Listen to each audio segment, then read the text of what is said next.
Right here we have the most common, affordable meat you're gonna find in all of Korea. It's called samgyeopsal, and it is the pork belly. It's kind of like a thick bacon, except for it's not cured.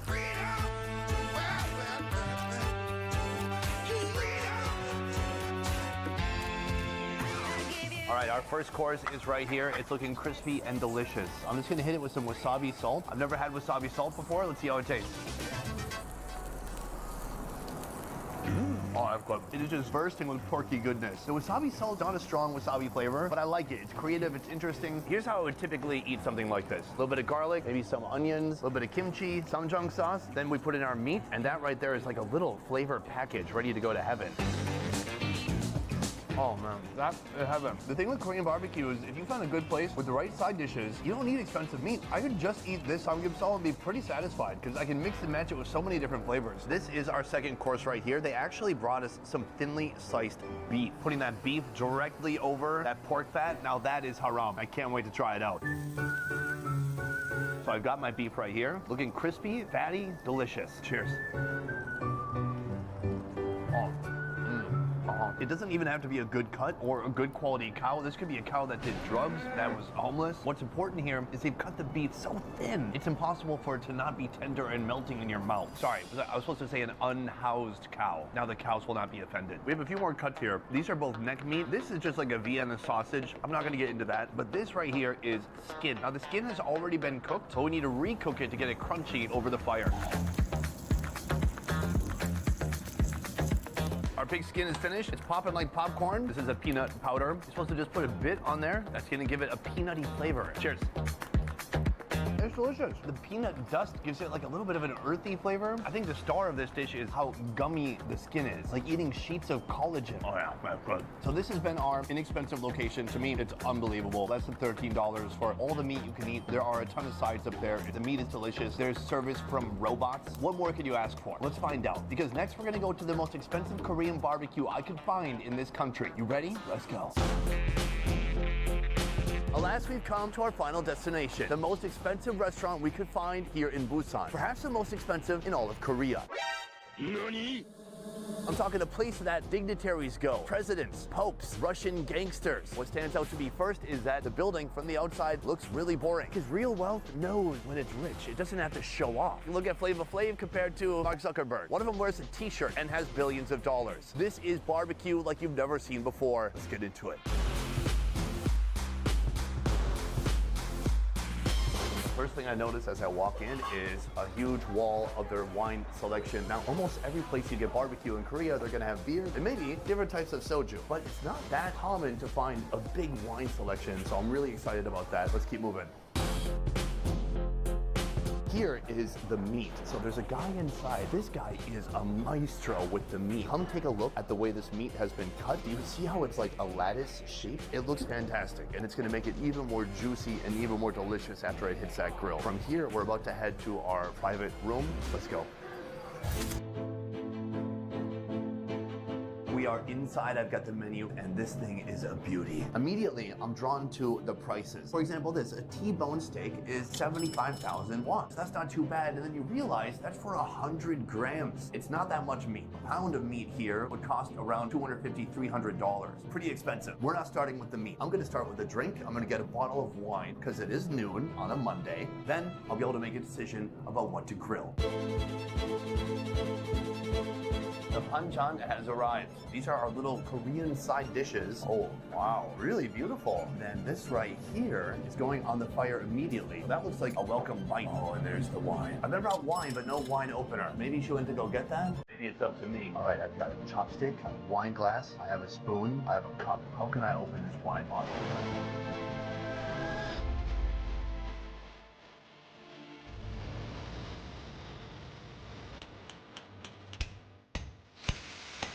Oh, we've got our wine open. It's brilliant. Let's try out some of the food they brought here. First of all, here, this is a yukjeon, a meat pancake. Let's try it out. Juicy and delicious. Here, I think this is an egg. Let's try that. Oh, that's really good. Let's try some of this right here, our first real taste of meat. I'm just gonna hit this with a little bit of salt and pepper. Oh yeah, salty, it's a little sweet, it tastes of soy sauce. That's how you make someone feel welcome. I don't need someone to pour my wine for me. I need someone to bring a little tiny boiling bowl full of meat. This is a great way to start the meal. From here, I'm gonna order my first course. And before I even get something to grill, I wanna order caviar, and I wanna order Korean-style raw beef, yukwae. So it turned out they don't actually have the raw beef here, but what they do have is cow foot jelly, and that's what this is right here. I mean, just take a look at that. You can see the texture of it is so bizarre. It's like a jelly that they made from boiling the cow feet. Cheers to cow feet.